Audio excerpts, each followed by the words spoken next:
Kasus sembuh dari COVID-19 di Indonesia menorehkan rekor terbanyak pada Senin 24 Agustus 2020, yakni 3.560 kasus.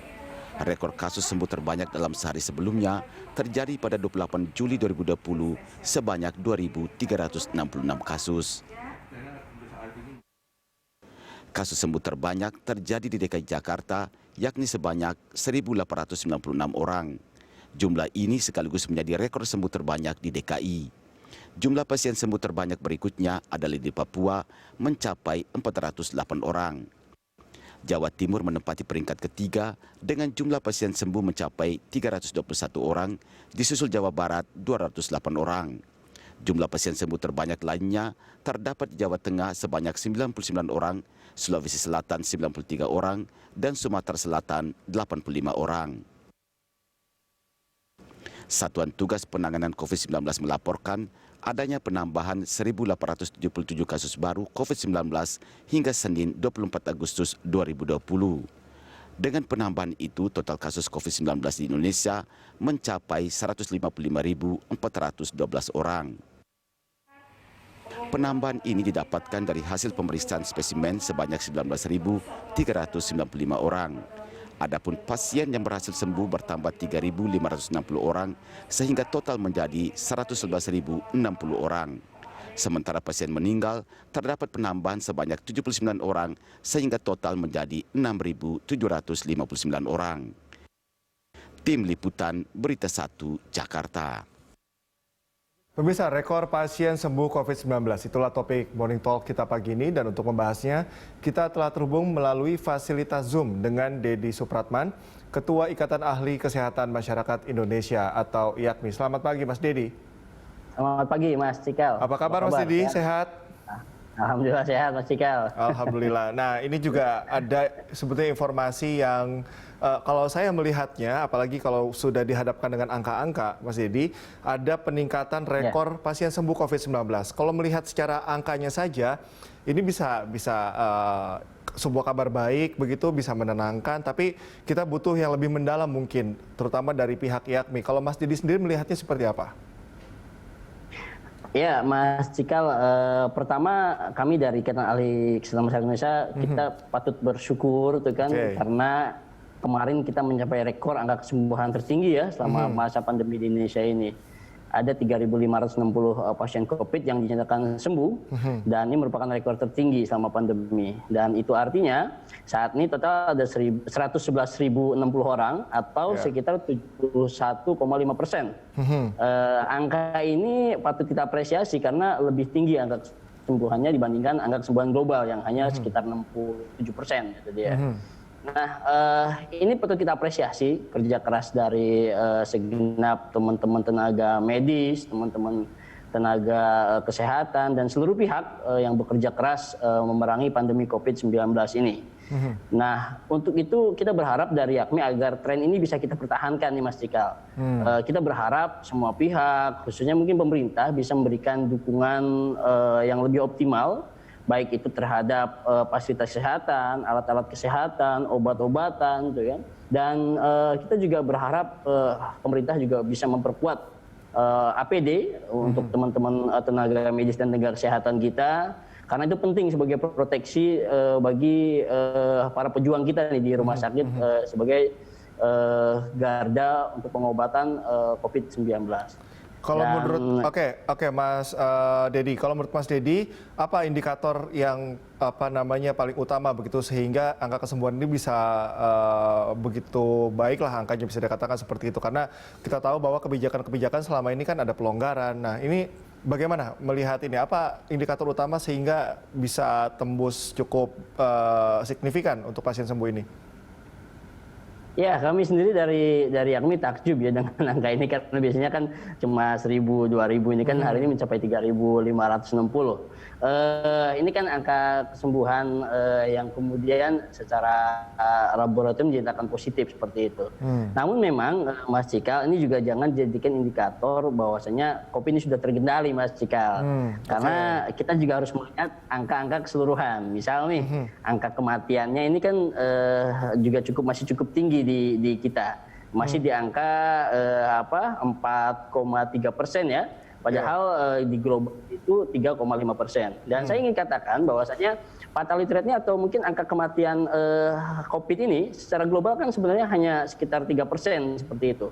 Itu artinya sebenarnya kami ingin mengatakan seharusnya angka kesembuhan ini bisa lebih tinggi lagi seperti itu.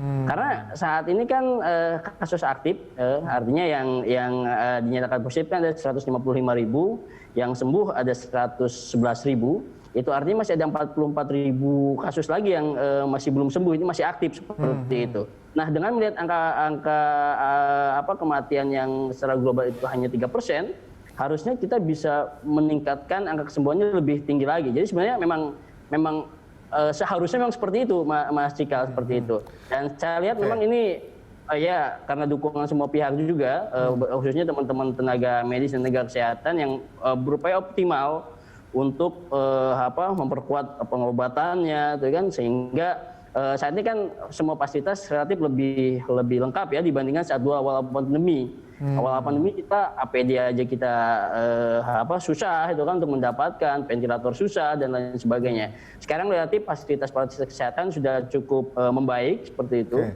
Dan ini kita jaga, Mas Cikal. Oke, Mas Didi, ini kalau kita penanganan ada mereka yang positif kemudian dibawa ke rumah sakit darurat atau ke tempat pelayanan kesehatan lainnya. Ada juga mereka yang mengisolasi mandiri di rumah. Penanganan seperti itu bagaimana sejauh ini Anda melihatnya, Mas Didi? Ya, yang paling kami khawatirkan sebenarnya adalah yang pasien isolasi mandiri ini, Mas Cikal. Kalau yang dari fasilitas pelayanan kesehatan ini relatif bisa dijaga, itu kan diobati, kecuali memang dia yang punya faktor komorbid ya, artinya punya penyakit penyerta. Ini yang memang sangat beresiko meningkatkan angka kematian akibat COVID ini seperti itu. Selama tidak ada komorbid, dia relatif bisa sembuh, bisa ya sehat kembali seperti yang saya sampaikan.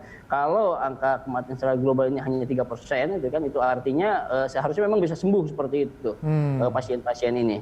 Nah, yang kaitannya dengan yang isolasi mandiri, ini kami dari YAKMI sebenarnya agak khawatir karena gini.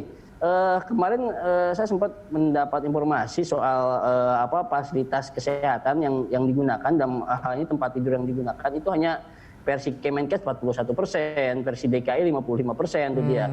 Itu artinya kalau kita kalkulasi masih ada sekitar 20 atau 25 ribuan pasien yang itu dia tidak dirawat di rumah sakit.